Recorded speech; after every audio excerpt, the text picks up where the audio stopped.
Facebook potentially will have to have their questions answered afterwards. So, right, let's go live on Insta. So I'm going to mute you if that's all right, Han. Yeah. Okay, so here we are again. Let me just adjust my Insta page. Hi there, over in Instagram. Oh, I'm on a bit of a lean there at the minute. And then we're in Zoom and we are going over onto Facebook. Oh, there we go, go live. There we go, got to hit the go live. So bear with me whilst we get everything set up. How you doing on Instagram? Have you been before? Oh, there we go, I'm going in the wrong place, that's why. Add a title. I'm trying to add a title. Oh, there we go. Right, we're in. Okay, how are we doing? Tom, how you doing? Isabel, how are you doing? Good to see you guys over on Instagram. And we're trying to go live on Facebook and we're over on Zoom.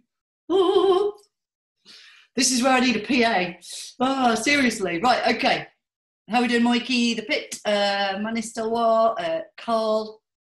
Right, brilliant. So we're live. We've got about 3 minutes before I actually get started. But just to set the theme. So the question I posted this time around is, the gym's open. You've got a new client. They've completed a consultation. You're getting ready for the first training session. What is one problem you always seem to hit or that you would like to find the solution to? That's kind of where we're starting. How you doing, Paul? Good to have you in over on Instagram. Hi. I'm not sure why the Facebook Live is, for some reason, is not happening. It's trying to. So what I'd like you to do, for those of you who are wherever you are, Facebook is trying, Instagram, Zoom, is just post your questions. If you can bear with me whilst I look through them. I'm not sure if the Facebook Live is happening. But in the meantime, obviously, stick your questions up. Facebook police. I know. Oh dear. It says fetching a video stream. This can take a few seconds. Okay, might be taking a while over there. Love for Movement, how are you doing?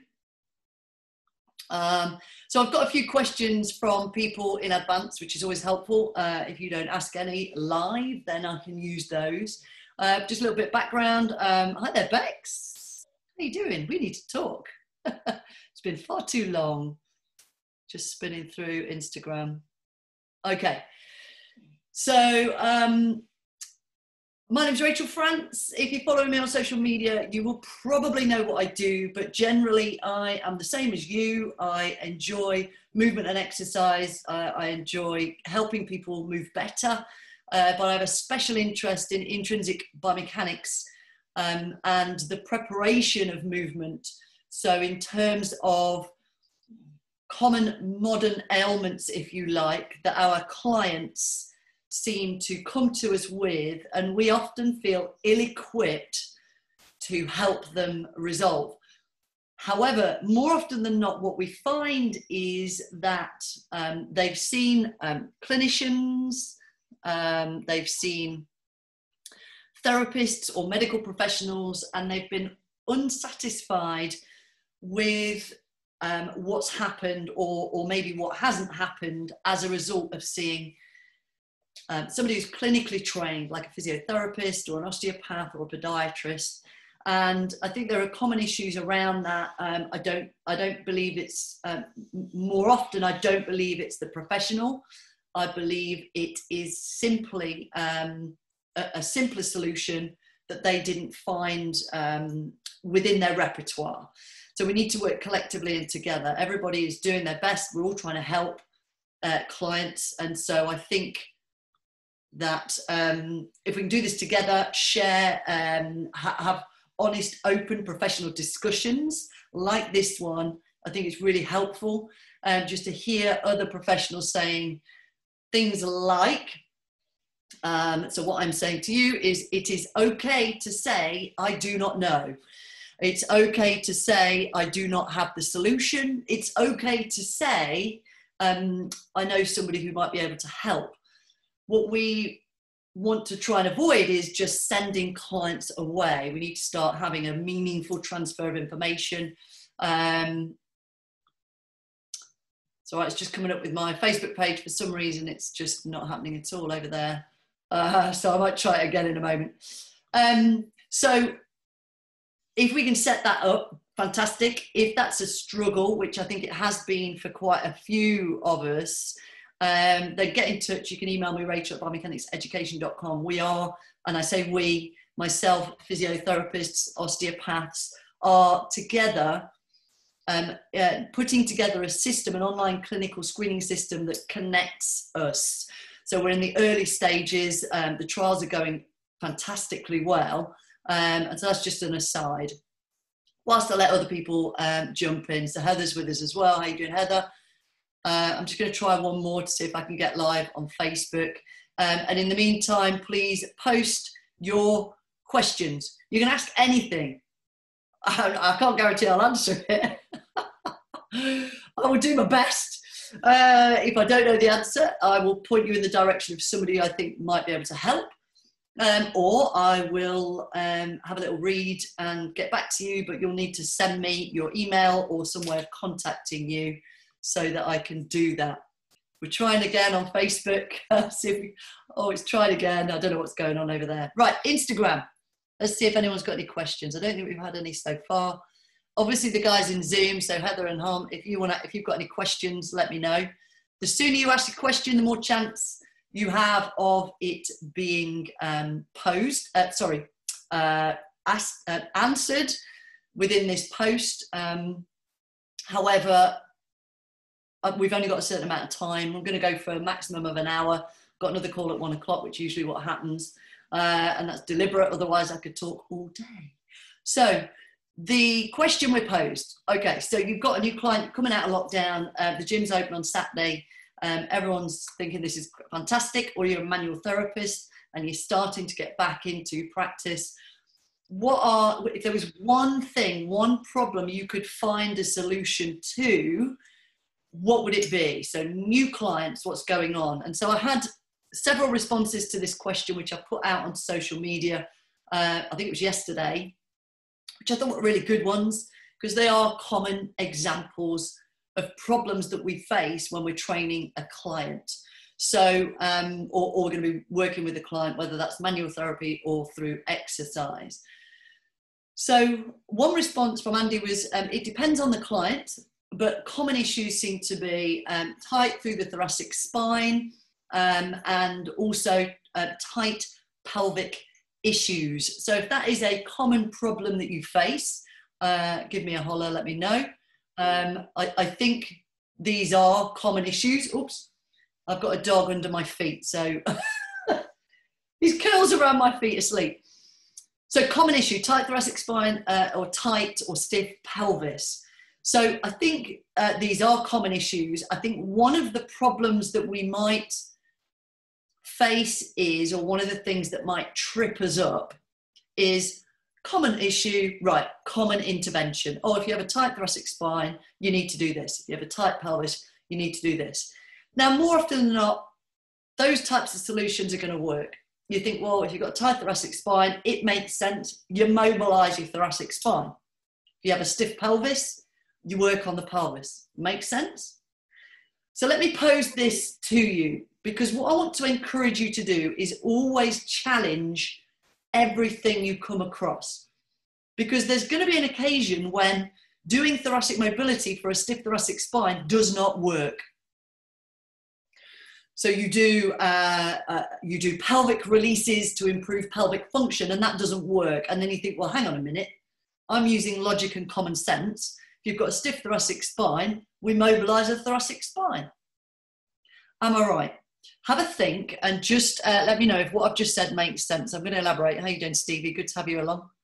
I had you over on Zoom, you're now on Instagram, which is fine. So your client comes in, stiff thoracic spine, stiff pelvis. You think, right, I'm going to do the thoracic mobility and the pelvic work. My question and my challenge to you is, what about when that does not work? And that is something that can happen. And I think what we need to understand is not what. The what is obvious. Your client walks in, their upper body is very stiff. You can see that the spine doesn't flex very well. You think, right, okay, stiff thoracic spine. That's obvious. The big question really that we want to be asking ourselves is why? And that will give us a multitude and an extra sort of layer of interventions that can help us understand better what to do about that stiff thoracic spine. Now, I'm not going to say that you shouldn't do thoracic mobility. I think that would be an absolutely obvious choice. The problem is, let's say, let me try and give you an example. So stiff thoracic spine, let's say they don't move into flexion extension very well. You can assess that. You can get them moving forwards and backwards, doesn't move very well. Say, right, okay, we're going to do thoracic mobility drills. And you do those thoracic mobility drills and you see your client once, twice, maybe 3 times a week. And it's really not improving that much. There are several things to think about. So one of them might be along the lines of, well, why is their thoracic spine stiff? Why do they not move through those actions very well? And then you start to, and I know you'll be doing this already, guys, but you start to look at their lifestyle and you start to realize, well, 8 hours at a desk isn't going to be helped by 1 hour or one session a couple of times a week.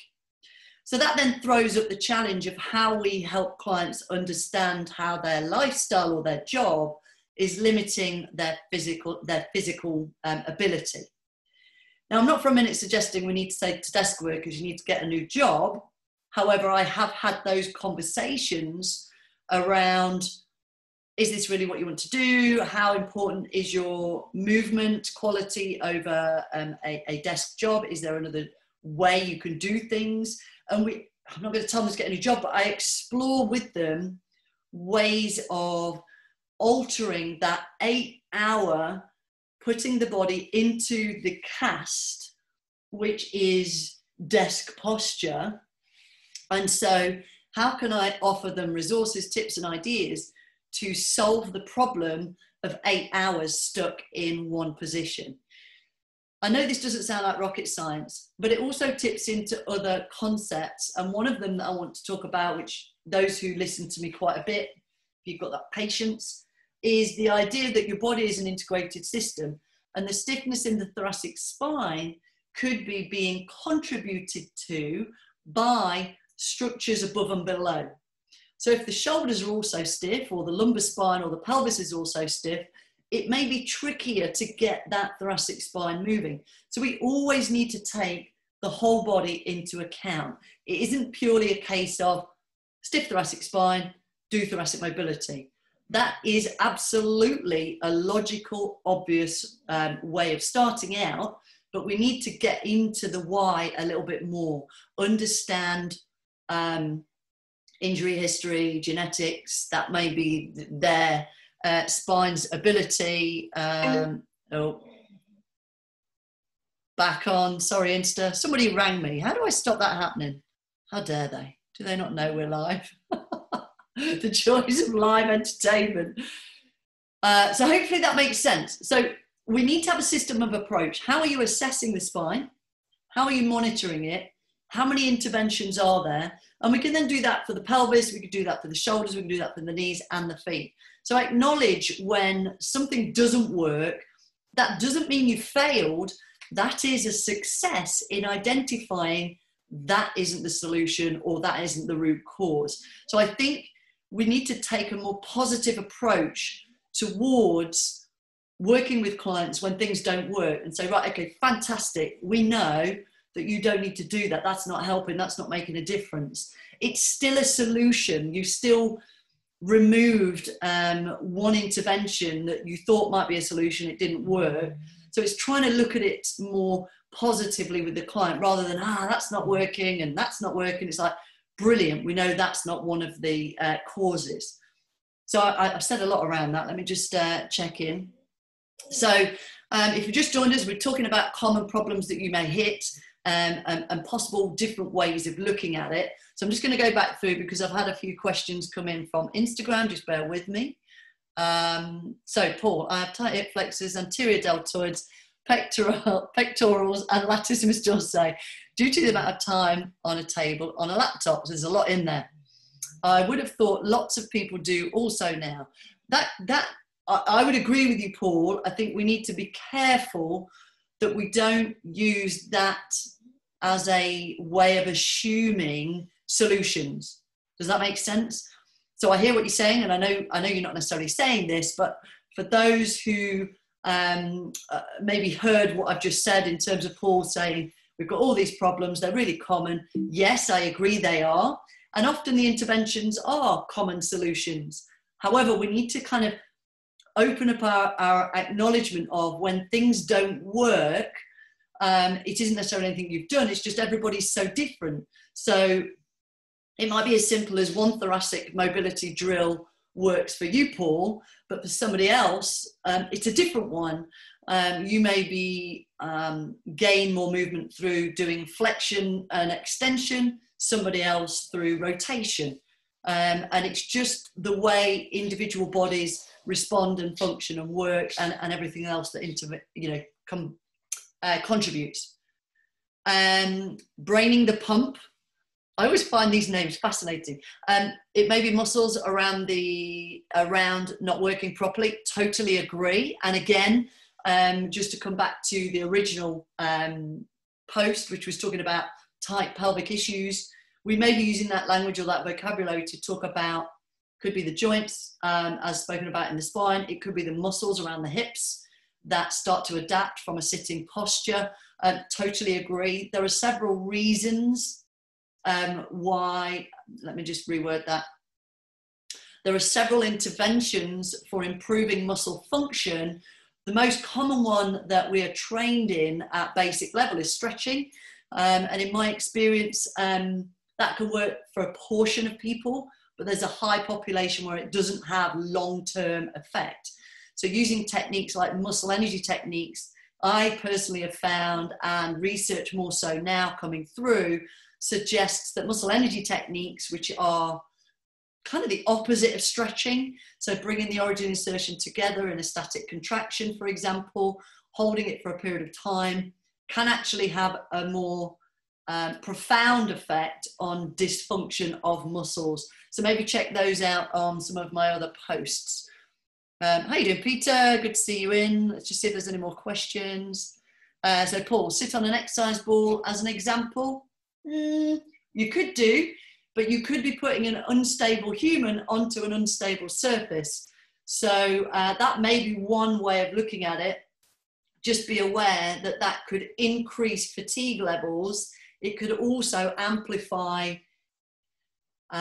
compensations because they are on an unstable surface. And while that might not seem unsafe over time, done for long periods, so maybe gradually using something that is more dynamic, but I wouldn't just put that in there all the time. I know you're not saying that necessarily, but just to open that up there for those who might be reading that. Hi, Hazel. Hi, Drew. Thanks for your shares, by the way. Okay. Hey there, Sam. Nice to have you in. Sam Chidwick, by the way, guys, if you want to find a modern thinking podiatrist, go find Sam. Sam.Chidwick, he is on here. And so, again, as I said earlier about connecting with other professionals is an important part of what we do. If you haven't got a team around you of different skill sets, I don't mean a team of PTs, one who does weight loss, one who does powerlifting. What I'm talking about is completely different skill sets. So podiatrists, osteopaths, manual therapists, strength and conditioning coaches, Pilates teachers, because what you can learn and gain from those relationships can often be as valuable, if not more valuable, than attending additional training courses or CPDs. Having a professional conversation with a different professional skill set or a professional practitioner holds huge value when we're thinking about our clients. The biggest value being, we don't know what we don't know, but we have a conversation with a podiatrist like Sam, for example, you can learn about what he knows and understand better when to refer to a different professional, or when it may be different to a different skill set to help your client. So, okay, so that was one. And just to sort of add into that, in a response to one of the common issues being stiff thoracic spine, stiff pelvis, all the practitioners I've ever worked with, I closely linked with podiatrists, osteos, physios, all human body practitioners from literally the whole spectrum. So exercise professionals, sports coaches, clinicians, manual therapists, they are all working on guesswork when it comes to helping clients to improve their movement. Even when you can do a test or have a scan or do a diagnostic, it's still not 100% guaranteed it must be that until you apply an intervention. So what's going on inside the body, nobody knows. Because you're alive, you're moving, you can't see what's going on with your organs and your tissues and your bones and muscles. The minute we scan you, something's changing because you're either strapped down into an MRI machine, or it's a 2D shot of a photograph, it's a static shot, or if you've been chopped open, obviously you're under anaesthetic. Things have changed. Cadavers are obviously not like a live human inside. So please understand that even though somebody has a different skill set, we're all kind of guessing. We're all kind of using systems, hopefully, logic approaches to assessment and monitoring of how we take a client through a movement program or a manual therapy program. And so I think all the practitioners out there watching this, hopefully, let me know, of course, would agree, we're all kind of guessing. But the most sort of confident or the better detectives are the ones who have an extensive system of assessment, monitor, reassess, least contraindicated interventions, reassess, monitor, and so on, and then a team of people who can offer opinions. I think that's really where finding a multitude of solutions can help. Okay, hopefully that all made sense. For those just joining us, obviously you can go back, you can watch these. They should be elsewhere. They should be live after, recorded afterwards, sorry. Right, okay. Now I love this one. This one is from a friend of mine called Troy, and he said, in response to my question, what are common problems and what would you like to find a solution to getting out of lockdown and being back with your clients? He said, movement comprehension is a massive problem for some people. It's like kinesthetic dyslexia. So it wasn't really a question, but I really like the idea that understanding there's kinesthetic dyslexia. There is actually a medical term for having a lack of understanding of where your body is in space. It's called dyspraxia. And I think any syndrome, any kind of condition seems to have a spectrum. You talk about, like, for example, the autistic spectrum, and I think there may be a dyspraxia or a movement awareness spectrum. And you have maybe dyspraxia at one end, which is like literally no idea where you are in space, very clumsy. That's a diagnostic end. The other end might be somebody, an example might be a ballerina or a gymnast. They can stand on their toe and balance and hold a posture and do that relatively easily. And there's this kind of spectrum. And I think the kind of people that Troy is talking about here are maybe towards the dyspraxia end, but not diagnosed necessarily as dyspraxic. So you may have clients who just seem clumsy, or you know, you're getting them to try and do a squat or a lunge for the first time, and it just seems really awkward. And to you, who may be higher up the movement quality spectrum, it might seem, well, why don't they get that? So they seem to have this movement comprehension issue. I think what this allows me to do is talk about that idea of this spectrum and recognize that we are all at different points on it. Maybe as movement professionals, we are going to tend to be at the higher quality end of being aware of where our body is in space. We might find it very easy to, he's there, Troy, I'm talking about you. He might find it very easy to drop into a squat, for example. I know Troy looks amazing the way he moves a kettlebell around his body. But then when you try and translate that into a client who has this movement sort of comprehension issue, or this kinesthetic dyslexia he's kind of talking about, how do we help them understand what is good movement or how to move better? And I think where I want to try and help out here is one of our major roles as a movement professional is, rather than teaching perfect movement and alignment, it's about movement quality and enjoyment. And I know that Troy will be with me on this, because if you look at, let me give you a couple of examples of high-end athletes. So I'm talking gold medal elite athletes, who they're winning gold medals, they're performing really well, that they don't have injuries, they're fantastic in terms of they're the top of their game. And yet if you watch them move, technically, they've got really poor alignment and movement. So, for example, and these are just examples because they are such a high level to give you. So Jet 2, who was the silver medal marathon winner in 2012, famously, her video is shown. If you go to YouTube and put in Jet 2, it'll come up. She has a massive knee valgus, and as she's running, the foot flicks out, the knees drop in, and if you watch that as a movement coach, you'd be going, oh my gosh, aren't her knees hurting? And yet she's winning medals, you know, top of the game. She was a silver medalist in 2012. I couldn't find anything sooner than that, but I only had a quick scan before this live.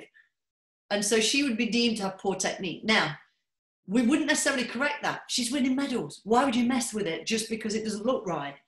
Another example, going back to my day, it was 96. If you look at Michael Johnson's technique in the two 400-meter races where he was winning, he's got a really kind of hyper-extended posture. He's got a weird neck position. He's slightly laterally flexed. But he's sprinting. He's winning gold medals. We really shouldn't mess with something until we understand it.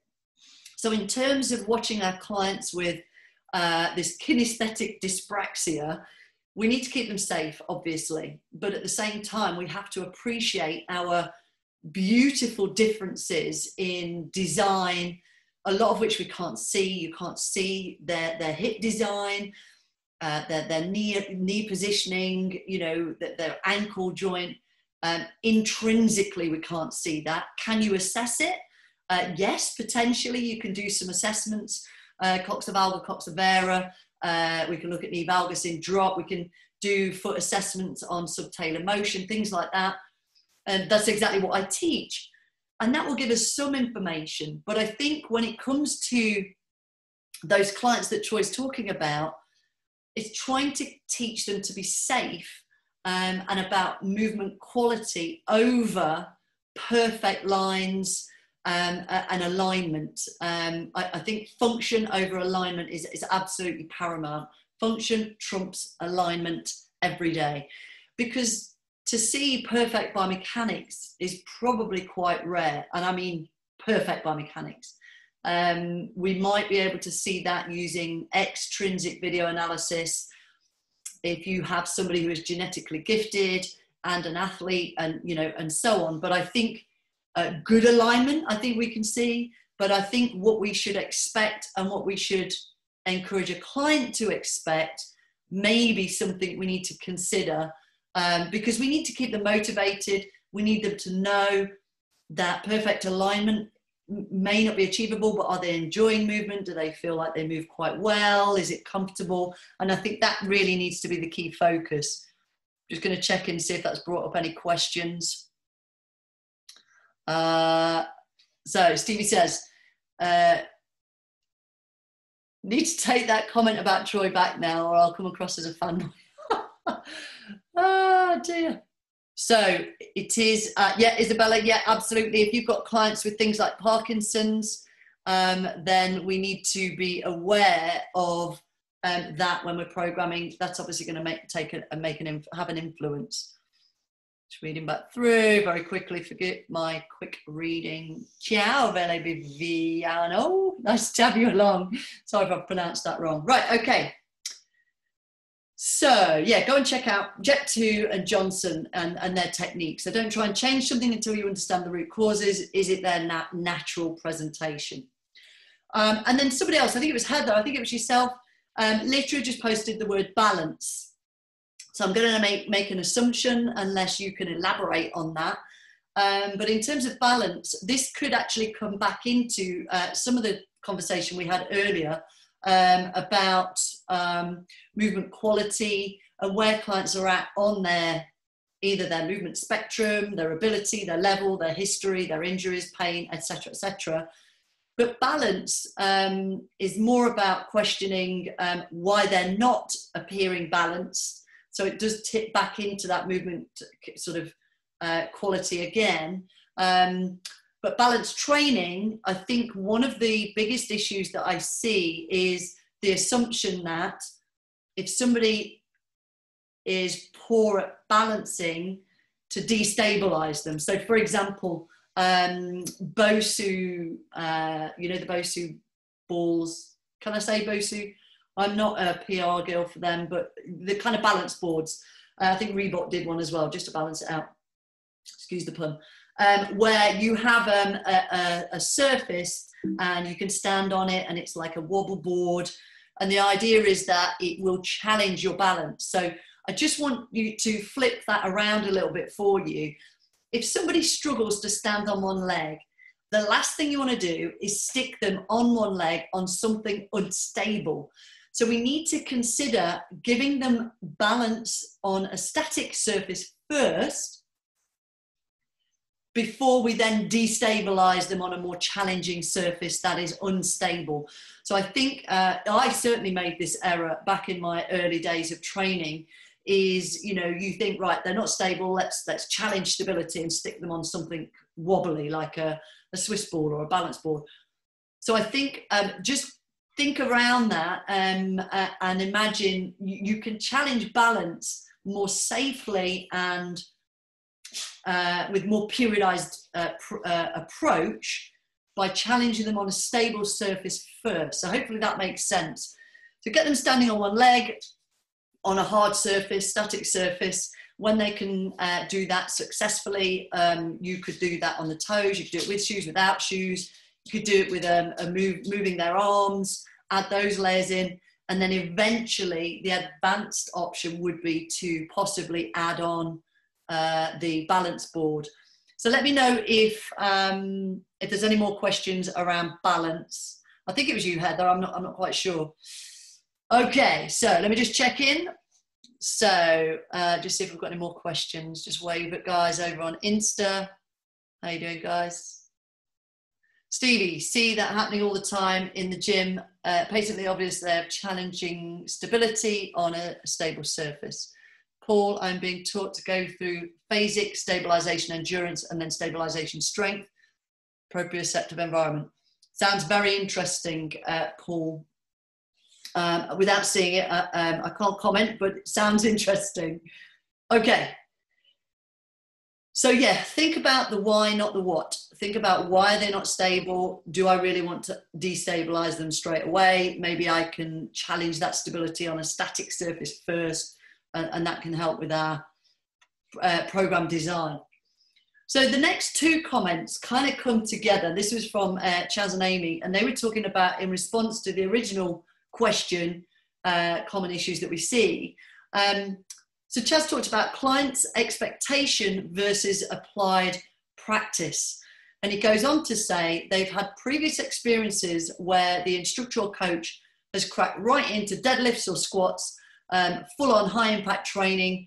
And so I guess he's challenging that idea to take them back to form, movement, range of joints and firing patterns can be quite hard for some to swallow. So I think where Chaz has had clients who've seen previous trainers who've done things differently, he's found it a challenge when they've come to him, and he's really taken them back to basics. So I hear you, Chaz. And then Amy responded that she agreed. It amazes me time and time again that despite having had a previous personal trainer, they're still massively restricted in range of movement and don't have a clue how to activate muscles. And she says she literally takes them right back to hip hinge. So I just want to respond to that collectively. And there are several things that I'd like to say about it. I hear you and I understand that. I think as professionals, what we need to do is set examples. So what I mean by that is we've got to be careful about making judgments about another professional when we don't know all the details. So I'm quite sure that what Chaz and Amy are talking about happens. They go and see a personal trainer who just whacks them straight into squats, something they're not ready for. And then when they come to us and they want to get going, they're like, well, why am I doing these like mobility drills and muscle energy techniques? I want to get going. So there are several things I want to say about that. I agree, by the way, first of all, but I want to challenge that whole idea. Number one, I want you to all shift yourself way back to the day you passed your exam. I want you to shift all the way back. For me, that was a good 30 years ago, where you got your certificate, you qualified, you're like, yay. And you realize actually not until sometime later how little you know. But when you're first qualified, you're out there working with bodies and you start to realize how little you know. And you look back and you think, I actually didn't do things how I would like to do them now. You learn more. So number one, they may have come to you from a trainer who was just qualified or newly qualified. They didn't have as much experience as you. So we need to be mindful of how we talk about that trainer. We try and have some empathy. Definitely towards the client is to always talk about other professionals in a positive light. I think that demonstrates integrity. Some PTs may well be negligent. They may well be doing a poor job. I can't comment on that, and that's not my problem. When somebody comes to me, it's about working with them positively, creating a positive environment, demonstrating integrity by trying to have an appreciation for a different professional's perspective. So it's just trying to understand. Also, there's that kind of Chinese whispers of what the client tells you their previous trainer or coach or therapist said, which could actually be interpreted technically not quite how they intended it. So the client may well interpret it really badly, just from a place of not being educated in movement science, and so having that understanding as well. However, I appreciate that problem of when you have a client who's seen another trainer who's got cracked on with things. And I think what we need to do as coaches, trainers, is within our initial consultation, I allow a great amount of time to talk about level of expectation. This is how I work. Are you happy with that? I am not like other trainers. This is why. Do you still want to proceed? So I actually allow a good hour and a half, 2 hours for my first consultation, which is all done online. So I'm not wasting time in a face-to-face session. Do it all online. I say, look, this is how I work. I've got a template email. This is my model. This is the way I work. You know, I'm not going to get straight in necessarily. It depends. So that I'm setting up the expectation from the onset rather than they arrive they're expecting, they're all G'd up, they're expecting to get squatting. And then I say, actually, I want to assess you. I want to take you through these physical movement tests. Then we're going to do some I move freely on the floor. We're probably not going to be lifting any weights this time around. Maybe just get you moving with a light bar just to see how well you move. And then they feel disappointed. If you set it up right from the outset, they're not going to be upset. They're not going to be disappointed. You have to set up an appropriate level of expectation, probably for every session. So that then when they arrive and whatever that session is, it's kind of, you set it up whatever it's going to be, they're not going to feel disappointed. I think you would feel the same if you turned up for a session and then you know, said it was a such and such a class, and you arrive and then it's a workshop and it's not a class, it's something else, and you're not actually moving around that much. You're kind of sitting on the floor and you kind of feel disappointed, even though the content of that workshop is brilliant and it's fantastic and you get it. It wasn't what you expected. It's like buying something and then getting something different. So if we try and understand it in that way, I think that will then help us come from a place of integrity, set up an appropriate level of expectation, and then still address what the client is coming to us with, which is their previous perception of working with a personal trainer that might be different to the way you work as a personal trainer. Does that make sense? Not sure if I answered that one. I think I did. Let me just check in with Insta. Okay, no questions over there. You're very welcome, Heather. I'm just whizzing through the different social media. Right, Aidan over on Facebook.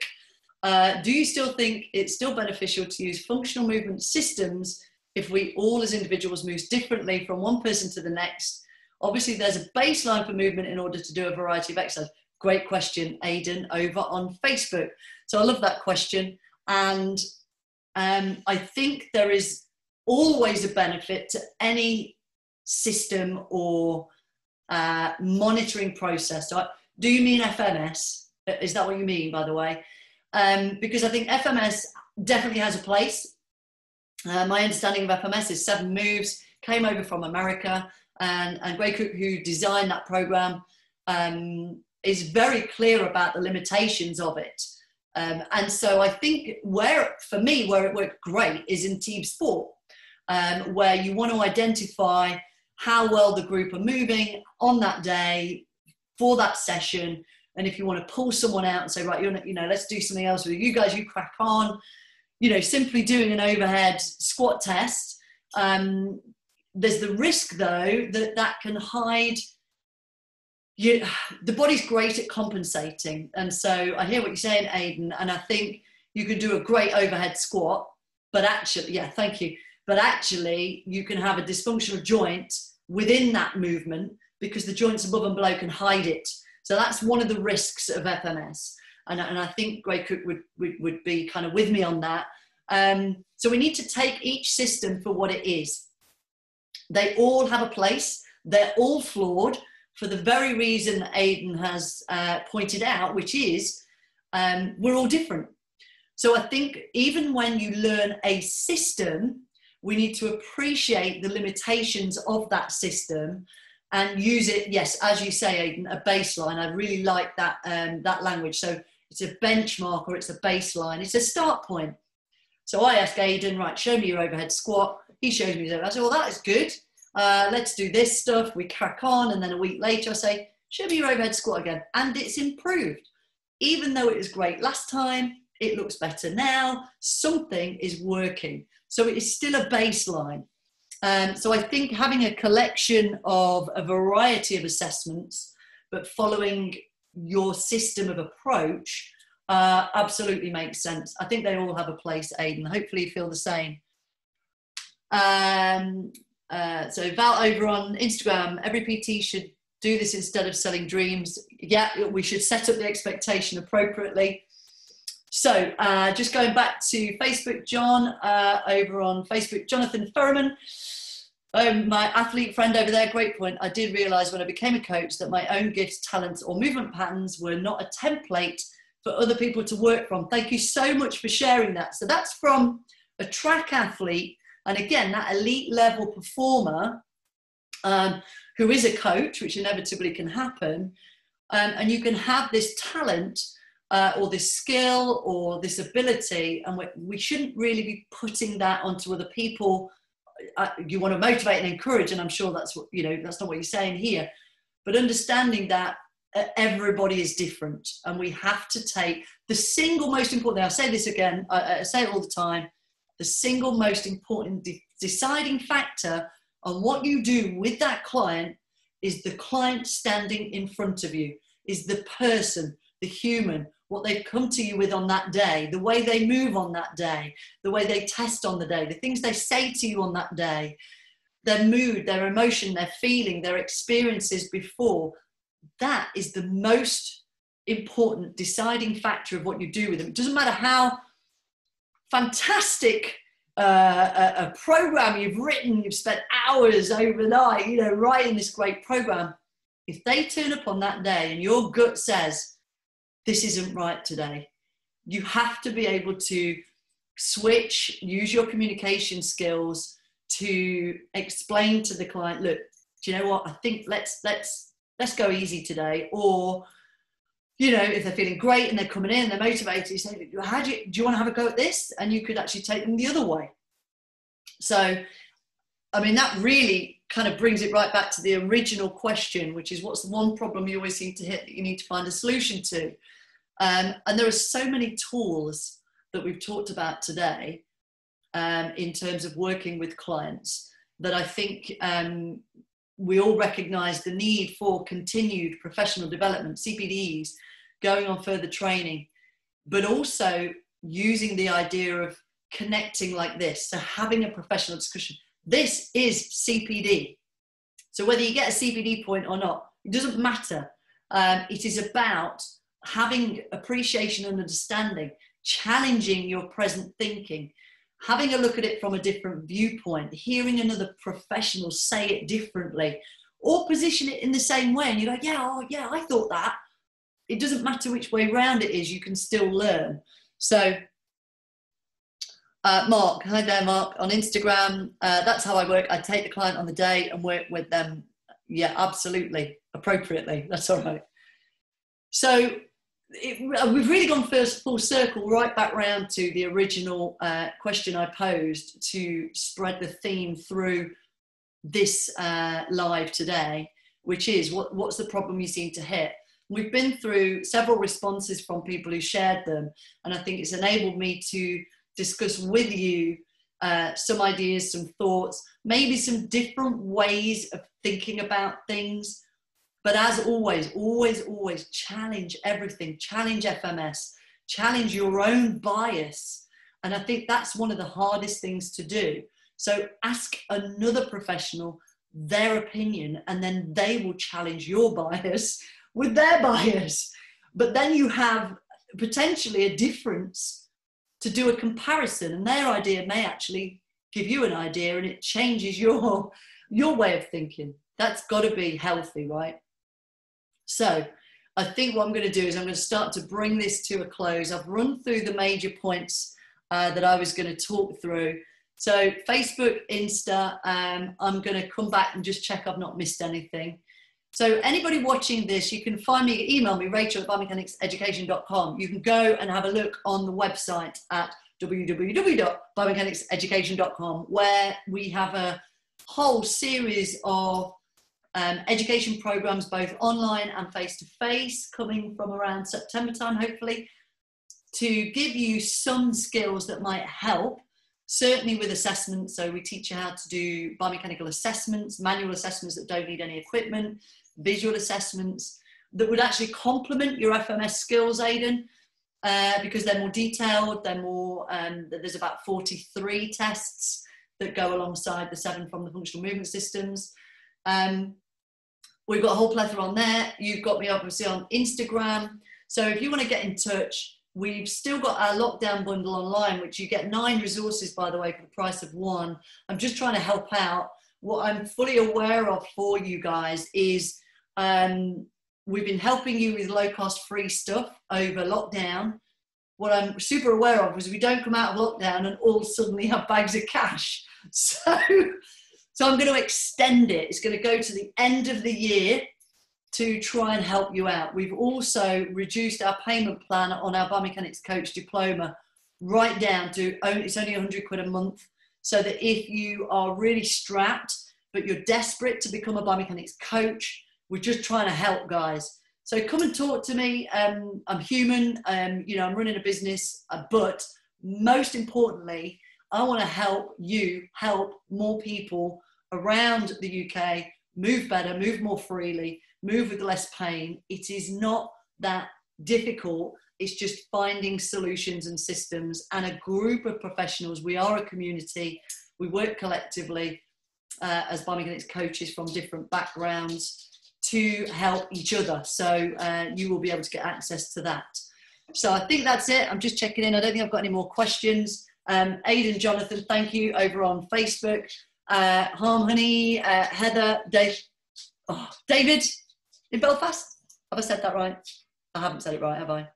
I'm over in Belfast in November, by the way. So if you're interested, I'm running a running biomechanics workshop. I think it's the 15th of November. So if you fancy joining me, if you're over in Belfast. Leanne, how are you doing? So I think that's about it. I'm going to say have an amazing week. Look forward to Saturday, everybody getting back in the gyms. I'm going to maybe leave it a few days and let the rush calm down and then get in there. But great to have you along. Same time next week. What I need to know is your questions. So post your questions here, or you're going to email me, as I said, rachel@biomechanics.education.com. Thanks for coming. Thanks for your questions. Thanks for your input. You're very welcome, guys. See you next time. Take care. Bye, guys. Take care, Zoom girls. Zoom girls.